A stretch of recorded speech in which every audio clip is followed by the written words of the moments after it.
This is Gary Atensi with CNTV, and today we're in Denver, Colorado. I'm here at the World Trade Center. Since 1987, they have been dedicated to educate, connect, inform, and advocate members across Colorado, those involved in international trade. I'm here with Karen, who is the president. Thanks so much for joining us here, Karen. Let's start off, first of all, before we discuss some of the services you all provide here. Share with me a little bit about yourself, how it is that you got involved in this organization. I got involved really as a student when I was in college, a long time ago. But I was involved in an organization called ISEC, which is a group I'm on the board of today. And basically, they find work exchange programs for students all over the world. And I actually worked with a trainee that came from Spain. And she took me to all of these events with international visitors or students living here. And I just fell in love with the cross-cultural interaction. And from there, my college degree was international business. And then I'm still involved with the group today, and it really led to my career of international business. Interesting. Let me ask you this. I mean, this idea of World Trade Center, I mean, we can trace it all the way back to 1939, where they coined the term world peace through trade. It really evolved into completion, if you will, and something that was materialized in 1973 with the completion of the World Trade Center in New York City by David Rockefeller. Many services they provided back then, but regardless of what location, almost the World Trade Center can become a symbol of international trade. Is that what you find? Absolutely. We wholeheartedly believe that it's a symbol. We see that having a World Trade Center in Denver shows that Denver is a global city. That's exactly why we're working to build a new campus for Denver, a global campus that would have global restaurants, retail, co-working space, corporate offices, housing, hotel, very large city block, very accessible to right on the light rail to DIA. That is amazing. 1987, the World Trade Center here in Denver was founded. Basically, they began as a focal point, resources for the Colorado businesses, the Colorado business community. Is that still the goal today? It sure is, and this hub that we're going to be building will even make it more so. So we're going to continue offering new services in the interim until the new campus is built in about 2018-19 timeframe. But we certainly offer services on a regular basis, such as education and connecting our members here locally to international opportunities. And we also help companies learn themselves how to apply what we teach. So we might actually go into some of our member companies and do something that we call a gap analysis. It's like a small audit of your international business practices. And when we do that, we find out where there's some gaps, and we try to help them close those up. And since we teach the subjects on an international trade, then it's easy for us to help them apply what we teach on a regular basis for their particular case. Like you said, basically, this is a hub of learning, which basically the first key service that you provide is that of education, to educate. Share with me, basically, what are some of the tools that you provide for the members? One of the new services we're offering are some small interest groups within our network. So we're bringing together importers, for instance, to learn from each other. We wholeheartedly believe in the peer-to-peer learning exchange. So if one company's doing it, maybe I can learn from them, and maybe they'll share their mistakes, and I don't have to make them again. So we are definitely trying to bring local groups together. We're bringing importers together, compliance officers, international HR professionals, women in supply chain, the next gen. I can't forget the next gen. Our generation following us that are going to be leaders in this community. Quite a few moving pieces within the organization. The organization prides themselves on the fact they provide practical, real-world training, especially by utilizing the Rocky Mountain Institute. Education, regardless of exporting or importing goods, this is what they're bound to find. Absolutely. We've actually trained over 30,000 people in international business and since our existence, and we continue to have really a very strong program where we can offer a certificate of international trade if you take up to 48 hours of our classes, and then you'll be export-import ready. So we're the local provider of education in the Rocky Mountain region, and what's been exciting is that we've also offered some things online, education online, and so people from all over the U.S. and even other countries are taking our classes. That is interesting. I imagine the trade industry is one that is ever-changing. You've been with it some time. It's important to keep people current, understanding what the compliance laws are, understanding what basically code classification is. All these are type of things that actually they're going to learn here.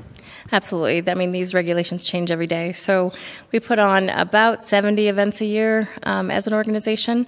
And so at weekly, you'll find new programming on our site. And whether it's a class or a gathering or a roundtable, we host a lot of international visitors that come through the state. So we feature them as speakers as well. I think what's unique about international trade compared to that of just local trade is basically understanding cross-cultural communication. That is something that, like you said, you kind of had a passion for as well as a formal training. I do, actually. I was a former protocol officer for the state of Colorado as well, so I do have a passion for cross-cultural trade. And I think when you think of the word trade today, it's no longer about shipping goods in a container. It's really about collaborating across borders. It's about sharing an idea in the cloud. It's about traveling and training across borders. It's very different today.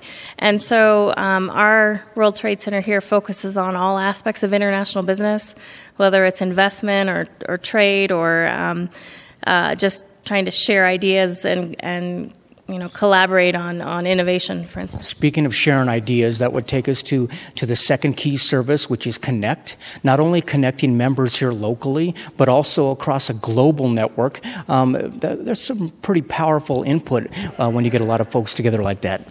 You know, the World Trade Center, you may not know about the network. Most people think of the one in New York. It's our headquarters and still very active, but there are 330 World Trade Centers in 100 countries. And so members of the World Trade Center Denver can take advantage of the World Trade Centers around the globe and access their member services as well. Sometimes they'll offer hotel access at a discounted rate or even conference space or trade services like we do here in Denver. You had mentioned before conferences, seminars, roundtable discussions, many times person-to-person interaction. What about utilizing technology when it comes to video conferencing or that type of thing?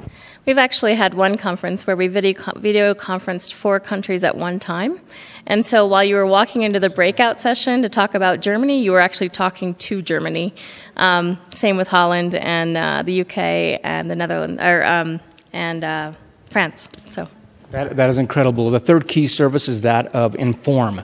Informing your members of resources that are available to them, informing them of the latest news that may affect them. Many times just informing them of success of other members has to be a great motivation. Absolutely. That's why we believe in the peer-to-peer learning.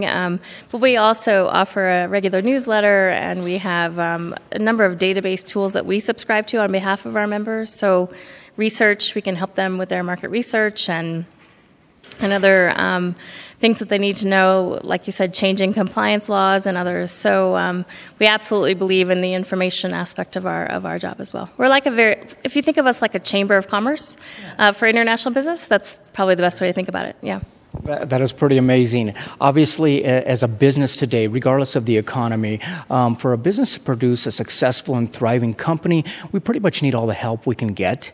And that leads us to the last piece, which is an advocate for these businesses. Share with me a little bit about that. We focus on laws that at the federal level, the state level, just to make sure that they're not hindering trade. And one of the things that might not be thought of is like a buy local campaign. Even though we're located temporarily in a manufacturing plant, we love local manufacturers and we support them in growing their sales. We want manufacturers to be able to buy products where they need to buy them at the best price they can find at the best quality. Sometimes those are imported products. And if that's the case, we want to help them get them here. That does not mean we're not supporting local manufacturers. It is exactly the opposite. We want to give them the flexibility to source where they source so that they can be successful here locally. And sometimes that doesn't get across with a legislator who wants to run on a buy local campaign. It's a short-sighted view of a global, we are a global system. People buy things from everywhere. Everything I'm wearing is probably not from here. And so we don't want to hinder access to that market. So very important to be an advocate there, basically apprising your members of what policies are out there, what's at stake, and yet at the same time positioning the region to be in a good position globally and across the country as well as the world. Yes, absolutely. We hope we've been around for 29, 30 years, and we hope to be around for another 30. I think with our campus, it's going to be a visual footprint for international visitors to know exactly where to stop once they get off of the DIA train. They're going to see the World Trade Center from that train. They'll find assistance there. They will be able to plug into our local economy, and then it'll also be a local gathering place, a destination point for Denverites to get great sushi and all the international cuisine you can imagine. So I really think it's something. It's a legacy project for Denver, and I'm very proud to be part of it. And we're very proud to introduce it while it's still in the visionary stage. Viewers, take a look at the bottom of the screen right there. What you're going to see is their website. First of all, on the website, you can learn a little bit more about the company here that began back in 1987. Basically, we're going through a lot of changes here. We thought it would be interesting to come on down and introduce what all is going to take place as well as what's going to happen in the future. You can also take a look on the website there and take a look at the events calendar. They are hosting many events throughout the year that basically not only the international market can learn from, but businesses that are local basically learn quite a few key points in business. Let me ask you this. You had mentioned before that you got involved because of your passion and love for the culturals, basically global economy, this type of thing. Like you said, we're talking about offices, 300 plus offices across 100 countries. Is it rewarding for you still to be involved in this type of work? My job doesn't feel like a job.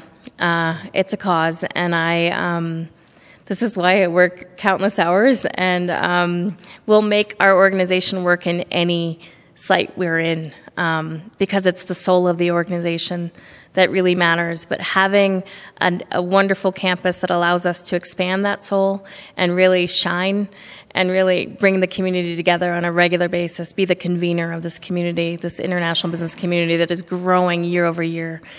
It's just such an exciting future for our organization. This was an involvement that you began with when you were a student, really, and found the passion. What about other folks out there that basically think that they would like to be involved in this mission as well?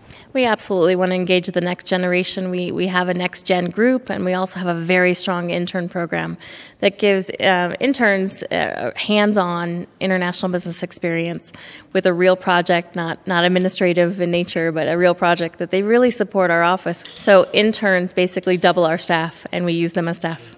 That is amazing and a great opportunity to be involved. Absolutely. They also get to pursue their certificate of international trade for free. So it's a great perk for both. Fantastic. Last time, viewers, take a look at the bottom of the screen. You're going to see their contact information right there. Also on the website, you can take a look at the social media tabs. They will keep you apprised of all the changes they have going on, what's going to be coming up. This is an organization that found its roots here in Denver, Colorado back in 1987. Basically, your involvement with the World Trade Center is key to your international success. That's the World Trade Center, Denver. We grow trade. This is Gary Atensu with CNTV, and if you don't know, now you know.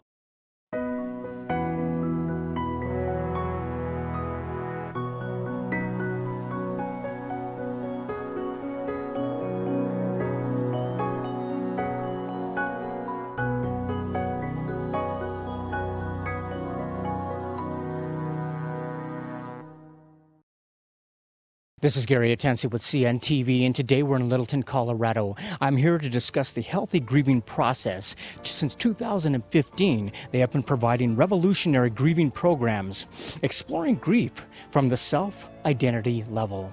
I am here with the founder, Peggy. Let's start off a little bit about yourself. You have a pretty amazing story. You yourself, you were raised in a rural South Dakota. Pretty happy, just living the normal life there. And then soon you went through some stages of self-awareness that probably took you back a little bit. Share with me how it is you've got to this point in life. Well, about 11 years ago, I met the other co-founder, David Cope, and he had just started to outgrow a chronic fatigue syndrome illness, and he used this process to outgrow that. And he was doing a lot of internal work. I thought I was not a real spiritual person at that time. I thought, well, I could probably use a little work myself. And what we did was we started on this journey together, working on ourselves. And we slowly started accumulating people. And I work with about 24 people right now. And it's amazing. Life is all about change, and loss is change. Well, let me ask you, as you're discussing change, many times we're going to go through changes our entire life. There's so much self-help and so much information out there on ways to experience life, enjoy life, yet there's very little about the loss of life, or about losing anything. I mean, really, the grieving process, as you say, is one of the most misunderstood areas of our life that we go through. Is this what you hope to kind of fill in the gap for folks? Yes, it is. We came up with like 50-some different losses a person could go through in their life. And each loss has like a charge to it, Gary. And if we can bypass the mind and get to the charge, it takes all the pain out of the loss. So when you say get past that, it sounds simple enough, yet most of us who have gone through a loss would say that we experience emotional pain.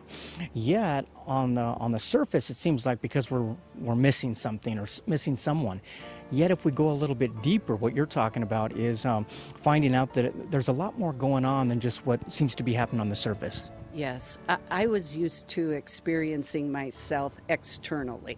I didn't really realize there was a whole internal life to me happening, and that was quite different than what the external one was. And I believe I have to make the internal healthy to have a really good external one. One of the words that you can define for people to help us understand this a little bit more is the word attachment. Tell me what that means to you. Well, attachment is any person or thing that gives me purpose and meaning, like our children, our parents, a job, money. Those are all attachments. Interesting. So these are things that we feel we need to keep our life as they are. But as you say, change comes about regardless if we like it or not. So we should be well prepared to handle that as we go on. One of the things I see out there is the process that you'll put together. I mean, it seems pretty straightforward, yet it takes quite a bit of skill to actually go deep within yourself and really have this self-awareness. You have to be able to get into your heart. And no one can teach somebody to get into their heart unless they've been there themselves. And to get into our heart, we have to bypass our mind, because our mind is there to protect us. Absolutely. But it actually limits us. One of the things that you say is basically to start off, first of all, the process is you have to be honest.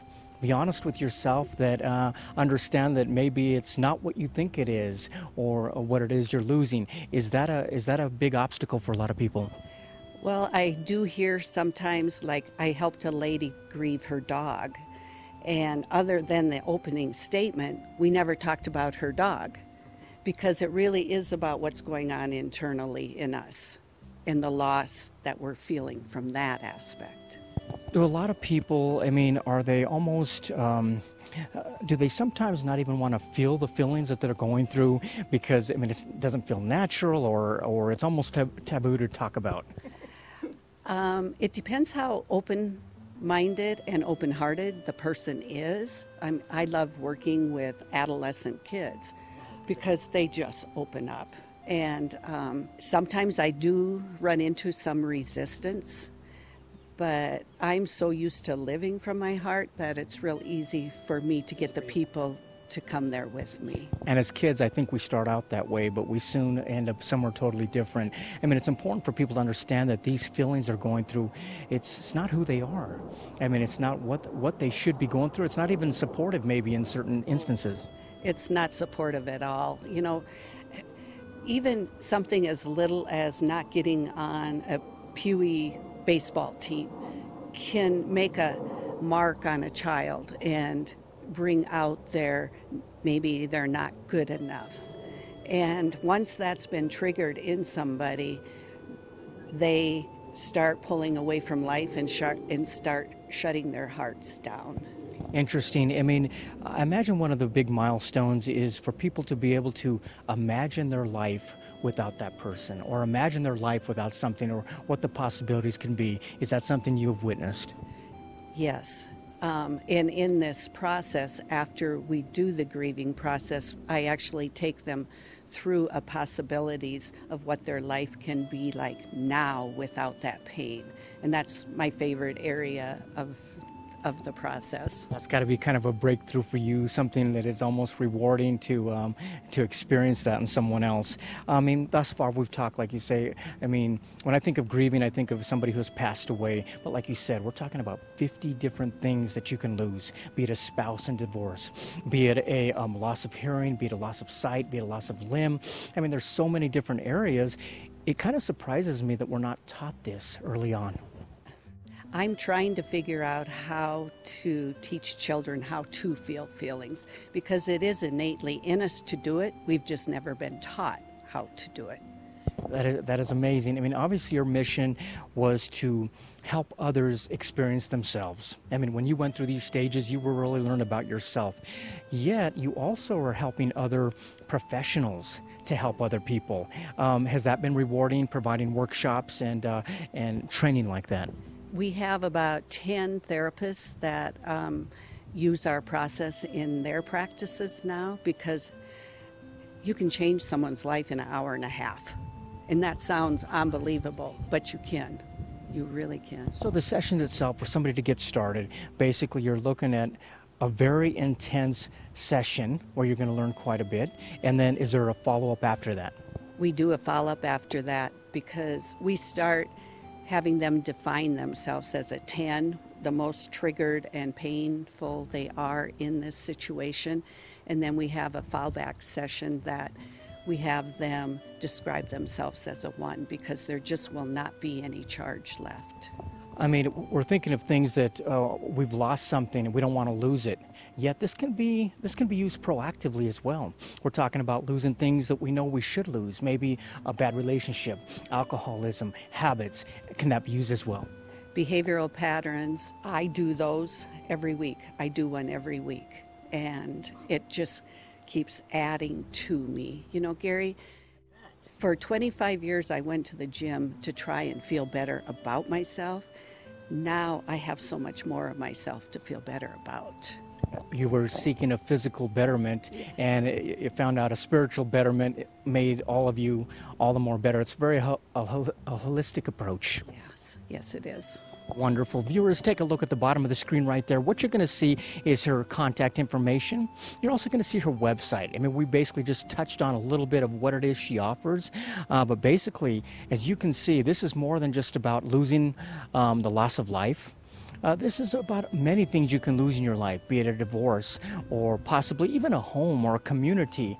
People experience loss all the time, but it also can be you trying to break away from things that you know that you probably should be breaking away from. Has this continued to be very rewarding for you as you see other people go through breakthroughs that obviously you've experienced yourself? It is like watching somebody be reborn. They look different when they're done. They are so much brighter, lighter. They feel whole. Interesting. And for you to experience that has to be very rewarding for you, and really understanding that you're on the path where you need to be. Last time, viewers, take a look at the bottom of the screen right there. You're going to see her contact information. First of all, on the website, check out the testimonials. Quite often, I mean, you'll quickly be able to see that people are talking about this in a revolutionary type of way. They're basically breaking away from the paradigm that you're probably used to when it comes to grieving. And so take a look at the testimonials. They've got a blog site right there as well, and also go step by step what the process entails. Although it looks like a very simple approach, it can be quite in depth when it comes to actually going through that. Remember, this is an organization that basically began in 2015, helping you through the healthy grieving process. This is Gary Atensa with CNTV, and if you don't know, Now you know.